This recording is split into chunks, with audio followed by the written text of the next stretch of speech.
Good morning mga tol, magandang araw sa inyong lahat. Sa video ko ngayong araw ay magluluto tayo mga tol. So ano kaya itong lulutuin ni Mrs. mga tol? So naghahanda na siya ng mga sangkap, mga lamas, yun.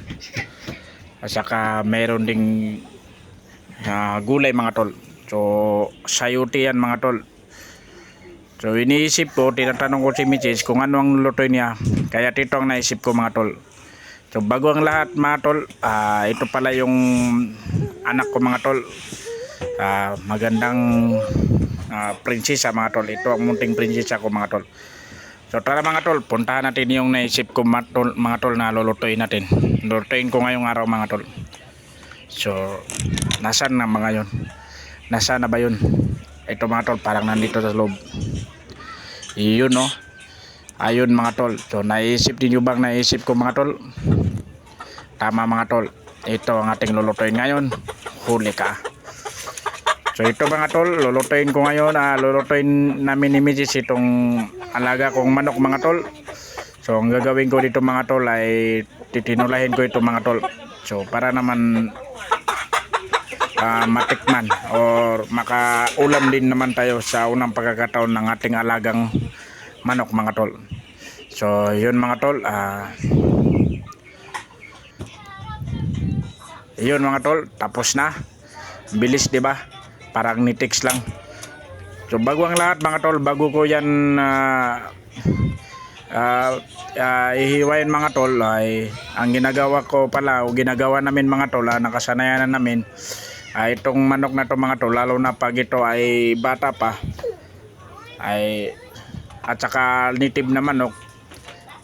Ayan, pinapaapoyan muna namin yan mga tol bago namin i-slicein kasi para matanggal yung mga kunting balahibo niyan mga tol, kasi kapag lalo na kapag bata pa yung manok ay may mga kunting balahibo yan na mahirap tanggalin ng mano-mano, kaya pinagawa namin ay pinapaapoyan namin yan para masunog yung mga mga kunting balahibo niyan mga tol.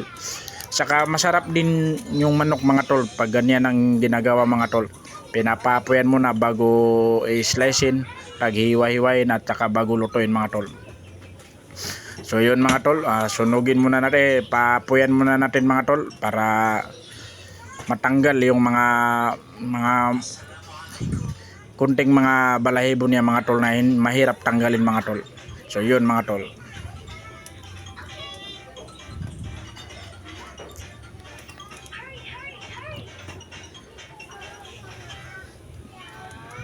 So ito ang maganda talaga mga tol kapag mayroon tayong alagang mamanok, lalo na kapag unting-unting dumadami, ay kapag wala tayong maisip na maulam or wala tayong mabibiling ibang ulam, ay mayroon tayong makukuha na ng pangulam natin sa ating mga alaga mga tol. So ito mga tol, tapos na natin pag-iwa-iwain. Ayun ang mga sangkap, mga lamas, yun mga tol na inihanda na ni Mrs. At saka yun mga tol, at ito yung anak namin mga tol, munting prinsesa namin, na kapag may ginagawa kami ay nangungulit din siya mga tol. Ito na mga tol, niluto na ni Mrs. ang manok. So pinagsabay-sabay na rin niya, nilagay na niya yung sayote, manok at yung mga ibang sangkap. Maya-maya to mga tol ay lalagyan na ng tubig dahil ang lulutuin namin ngayon ay tinulay na lang natin ito mga tol para madaling maluto at saka hindi masyadong marami ang sangkap. Simpleng tinula lang mga tol, pangulam lang naman. So ito mga tol, maya-maya maluluto na ito mga tol. So yun mga tol, luto na ang tinulang native nga manok or Bisaya nga manok mga tol. Luto na mga tol. So ito mga tol, naglagay na si Mrs. sa ng ulamin namin ngayon dahil tanghali na. So kami ay kakain na mga tol. So yun lang mga tol, hanggang dito lang ang video ko ngayon. So maraming salamat sa lahat ng mga sumusuporta.